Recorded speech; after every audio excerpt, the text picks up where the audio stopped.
अब आपके सामने एक बहुत ही बढ़िया मैनेजमेंट को प्रस्तुत करते हैं। हमारे साथ जुड़ रहे हैं अमित सिंघल साहब, एमडी और सीईओ आप हैं बहुत ही जानी मानी कंपनी एशियन पेंट्स के।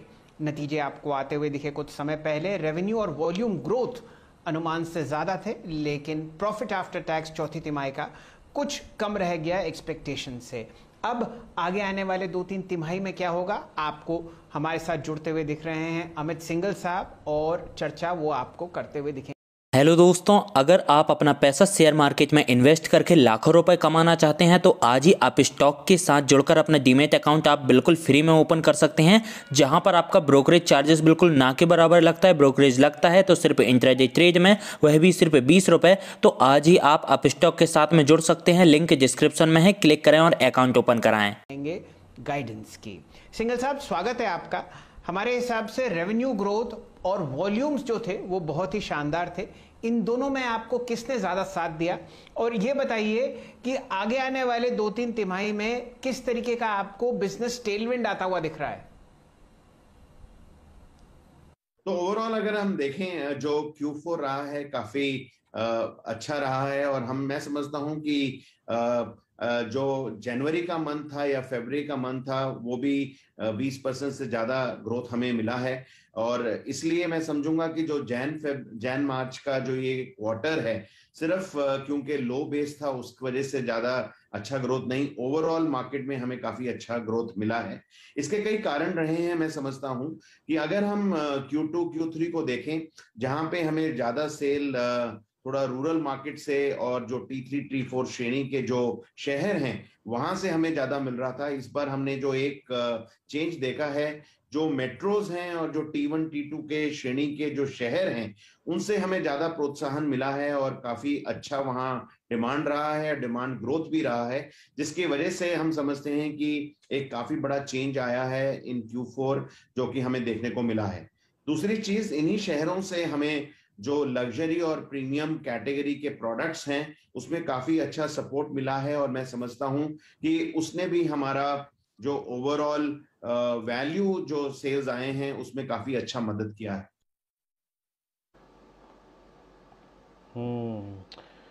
एशियन पेंट्स आपके स्क्रीन पर आप देखें 244 पे ट्रेड करता हुआ और अच्छा खासा अगर आप देखें मूव आज इस स्टॉक में है इन अर्निंग्स के बाद। सर ये जानना चाहूँगा एग्जैक्टली अगर आप देखें Q4 में जिस प्रकार के चीज़ें थी उसमें आप देखिए तो डिमांड काफ़ी स्ट्रॉन्ग थी और रियल स्टेट से अगर आप देखें काफ़ी स्ट्रॉन्ग डिमांड आ रही थी। लेकिन अब जब हम इस क्वार्टर की बात कर रहे हैं, लगभग 80% देश जो है वो लॉकडाउन में पड़ा हुआ है।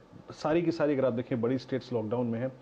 इससे वॉल्यूम्स पे कितना इम्पैक्ट पड़ेगा? जस्ट में अगर आप देखें जब लास्ट ईयर भी इसी अवधि में जब आपसे बात हो रही थी, वॉल्यूम्स पे कितना इम्पैक्ट पड़ेगा? थोड़ा सा इस पर प्रकाश डालेंगे आप, और उसको ऑफसेट करने के लिए आपकी अप्रोच क्या होगी सर?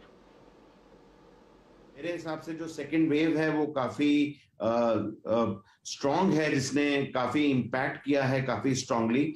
मैं समझता हूं कि अप्रैल में अगर हम देखें ज्यादा इम्पैक्ट कुछ स्टेट से ज्यादा आया, जैसे महाराष्ट्र की स्टेट है, कर्नाटका, दिल्ली, इनसे थोड़ा हमें ज्यादा काइंड ऑफ इम्पैक्ट मिला। और मैं समझता हूं कि कुल मिला के अप्रैल में while there was impact, but कुल मिला के अप्रैल फिर भी हमारे लिए ठीक गया। लास्ट वीक ऑफ अप्रैल में थोड़ा ज्यादा मुश्किलें आई, जबकि पूरे कंट्री में लॉकडाउन रखने ज्यादा शुरू हुए to that extent. But overall मैं समझता हूं कि वाइल देयर वाज उसमें इम्पैक्ट रहा, बट अप्रैल फिर भी ठीक ओवरऑल डिमांड के हिसाब से निकला। काफी मुश्किलें रहीं, कई जगह पे प्लांट्स बंद करने पड़े, कई जगह पे चालू करने पड़े, कई जगह पे डिफरेंट टाइमिंग्स थे। तो हर स्टेट का अलग अलग एक अपना श्रेय था, पर हमने उसमें एडजस्ट करके फिर भी अप्रैल ठीक से निकला। पर मार्च जो मई में मुश्किलें आ रही हैं वो काफी ज्यादा हैं, क्योंकि मई ऐसा है जैसे कि नेशनल लॉकडाउन ही रहता है ऑलमोस्ट।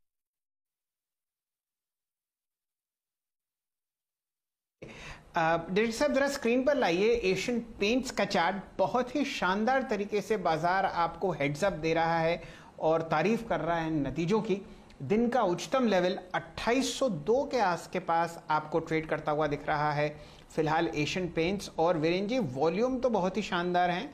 यहाँ पर आप देख रहे हैं 54 लाख शेयर ट्रेड होते हुए।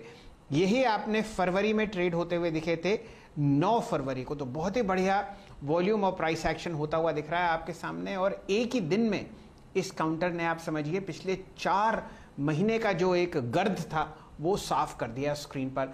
सिंघल साहब, ये बताइए कि किस तरीके से आपको आपका मार्जिन प्रेशर काम करता हुआ दिख रहा है। मैं ये सवाल इसलिए पूछ रहा हूँ क्योंकि इरोजन हुआ है मार्जिन्स पर, चाहे आप ग्रॉस लेवल पर देख लें या नेट लेवल पर देख लें। क्या हुआ, इसके पीछे क्या कारण है? और ये बताइए, आपकी ब्रांड इतनी मजबूत है, क्या आप इन प्राइसेस को जो रॉ मटेरियल्स में बढ़ते हुए दिखे आगे यूजर्स को नहीं दे पाए? सबसे पहले अगर हम देखें, दिसंबर के लास्ट हफ्ते से 2020 में ही ये इन्फ्लेशन चालू हो गया था, और मैं समझता हूं कि जो पूरा जैन मार्च का महीना है उसमें 7 से 8% का इम्पैक्ट था जो इन्फ्लेशन का रहा ओवरऑल, क्योंकि ना केवल क्रूड बल्कि titanium dioxide, crude derivatives, monomers, काफी तरह के हमारे रॉ मटेरियल्स उसमें शामिल हो गए, और उस तरह से 7 से 8% का इन्फ्लेशन रहा। हमने ये देखा कि मार्केट का सेंटिमेंट उठ रहा है, और मार्केट के सेंटिमेंट को देखते हुए जैन मार्च में हमने कोई भी प्राइस इंक्रीज नहीं लिया, क्योंकि हम समझते थे कि इस असाधारण सिचुएशन में जब मार्केट थोड़ा खुल रहा है, अगर हम कोई भी इंक्रीज लेंगे तो वो साइकोलॉजिकली कस्टमर की डिमांड के ऊपर डेफिनेटली इंपैक्ट करेगा। किंतु हमने जैन मार्च में काफी कुछ कॉस्ट इनिशिएटिव्स लिए, चाहे वो हमारी सोर्सिंग एफिशिएंसीज हैं, चाहे फॉर्मुलेशन एफिशिएंसीज हैं। उसकी वजह से हम समझते हैं कि फिर भी हमने कॉस्ट को अच्छा कंट्रोल किया और ओवरऑल मार्जिन्स पे इतना इंपैक्ट नहीं आने दिया ओवरऑल, जैसे हम देख रहे हैं। किंतु अभी आने वाले क्वार्टर में Q1 में हमने प्राइस इंक्रीजेस ऑलरेडी लिए। 1 मई से हमने 2.8% का प्राइस इंक्रीज ऑलरेडी ले लिया है, और मैं समझता हूं कि अगर इन्फ्लेशनरी प्रेशर्स इसी तरह बने रहे तो हमें और भी प्राइस इंक्रीजेस आने वाले समय में लेने पड़ेंगे। तो प्राइस इंक्रीजेस अगर आप देखें स्थिति में कंपनी ले सकती है, उठा सकती है। सर, एक और चीज़ पूछूंगा आपसे, अगर आप देखें पिछले कुछ समय में आपने सिर्फ एक पेंट कंपनी के तौर पे नहीं बल्कि अपने आप को मूव किया है कहीं ना कहीं एक पूरे होम डेकोरेशन सेगमेंट में।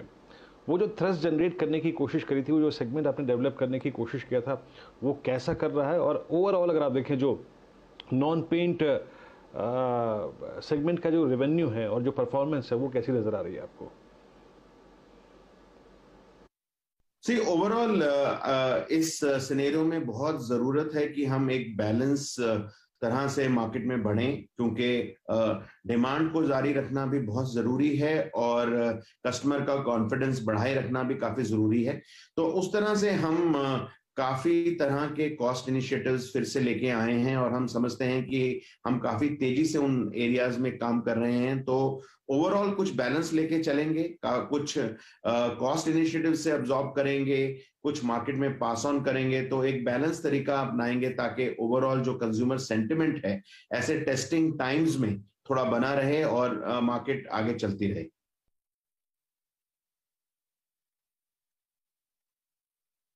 शुक्रिया, आप इस कार्यक्रम में शामिल हुए, और मुझे याद आता है अच्छी तरीके से सर, लास्ट ईयर भी आपसे अगर आप देखें मई में बातचीत हुई थी, और यही कॉन्फिडेंस आई थिंक शैल जी कुछ पूछना चाहते हैं। प्लीज डायरेक्टर साहब बताएंगे, शैल जी कुछ पूछना चाहते हैं क्या? हाँ वीरेन जी, मेरे पास एक प्रश्न था, अगर आपकी इजाजत हो तो वो मैं ले लूं। ओके, जी जी जी जी प्लीज। हाँ सिंघल साहब, हाँ सिंघल साहब, मैं ये जानना चाह रहा था कि काफ़ी चर्चा होती है बाजार में कि जो अनऑर्गेनाइज्ड सेक्टर है पेंट इंडस्ट्री का, वो आपको सिकुड़ता हुआ दिखेगा। क्या एशियन पेंट्स इस सिकुड़ने का फायदा उठा पाया? क्या कुछ मार्केट शेयर आपको एशियन पेंट्स की तरफ आता हुआ दिख रहा है अनऑर्गेनाइज्ड स्पेस से?